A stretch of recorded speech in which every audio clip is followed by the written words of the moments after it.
So it's Roundup herbicide that's specially formulated for big jobs. That's the new one. On this one it says biodegradable. That's the old one. It doesn't say biodegradable anymore, so it must no longer be biodegradable. It's the same product. I imagine they don't have the right to say it anymore. It must not really be biodegradable. Be careful not to spray it in my face. Oh, I'm not a murderer. Well, I'm sure these Roundup-ready soybeans are ready to harvest today. They're probably about, I'm going to say about 11.5% moisture, so they're perfect for harvest. First heard about Roundup-ready soybeans in a farm magazine about 8 years ago, and it seemed like a neat innovation. The soybean has a protein genetically inserted into the plant, and it's resistance of Roundup. The Roundup is sprayed on the plants. There's some definite advantages. If you look at my field here, you don't see weeds. When label directions are carefully followed, Roundup is not harmful to humans, animals, or their environment. Copyright Monsanto, made in Belgium. If you see any snails, don't spray them because they'll be inedible. So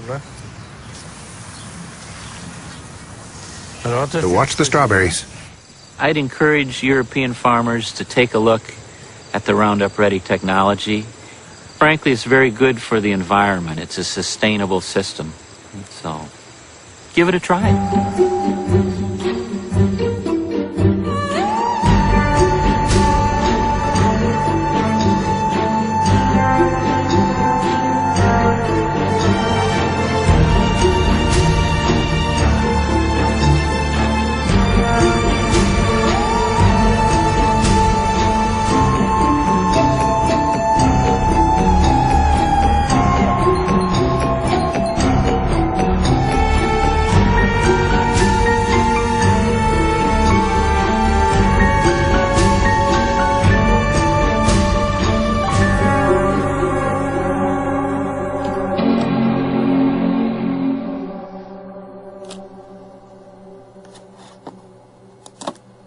Monsanto.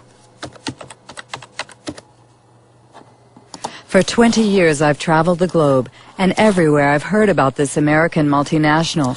But what I've heard hasn't always been positive. Wanting to know more, I surfed the web for months to put the pieces of the puzzle together. On its website, Monsanto positions itself as an agricultural company that aims to help farmers produce healthier food while reducing agriculture's impact on our environment. Its leading product is Roundup, the world's best-selling herbicide for the last 30 years.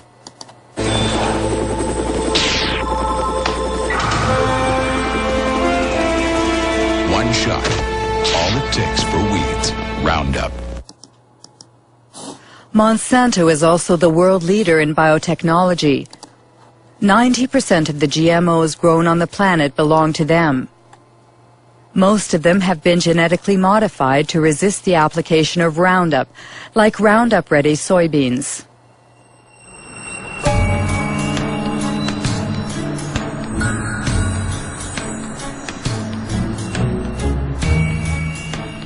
Monsanto's GMOs have invaded the planet, but no ag industry product in history has ever incited as much controversy and passion.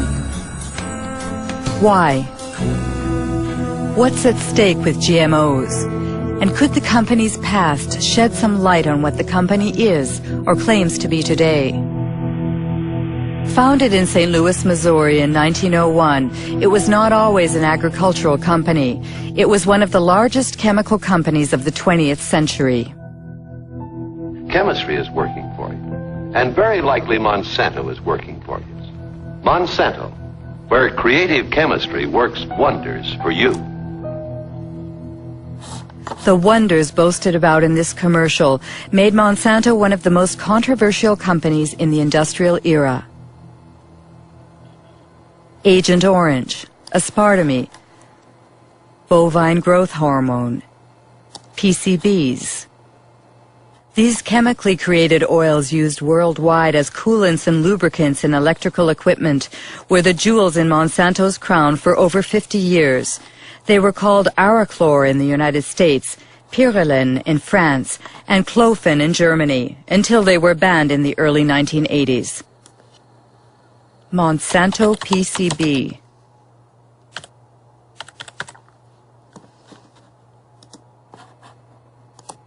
A Washington Post article from 2002. Monsanto hid decades of pollution. It happened in Anniston, Alabama.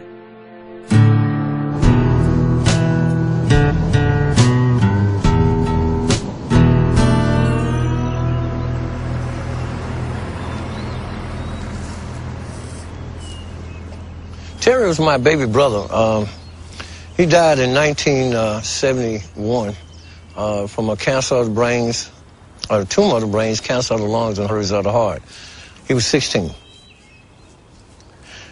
In the last 3 years, I have lost more friends.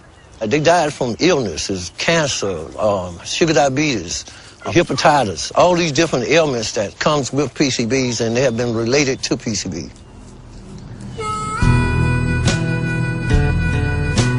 This is Monsanto Road.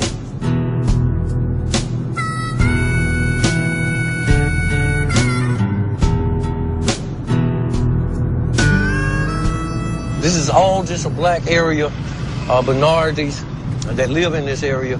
But every one of these homes was like contaminated. They just cleaned that yard up over there to the right about 6 months ago.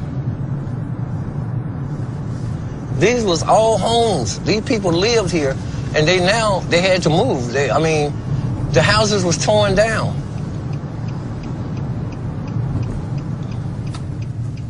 My brother fell dead right around the house. This is the house I was raised in.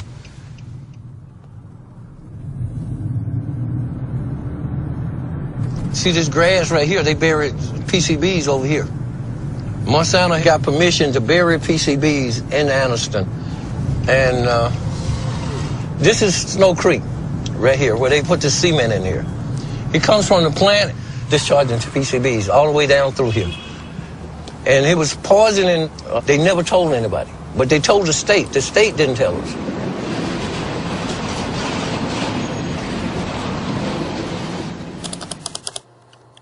PCB Monsanto knew, but what exactly did they know? An environmental organization in Washington, D.C., headed by Ken Cook, has put internal Monsanto files online. Most of them are classified confidential.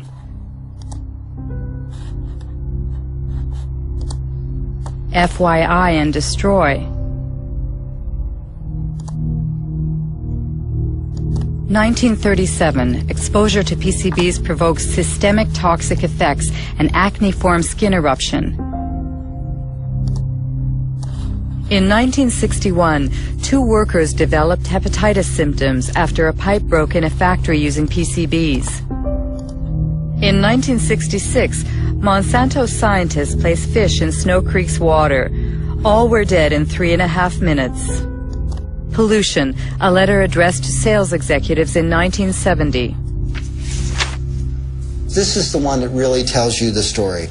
They're saying, we can't afford to lose $1 of business. Their neighbors in Anniston were not told about the poisoning that they were inflicting upon them because they didn't want to lose $1.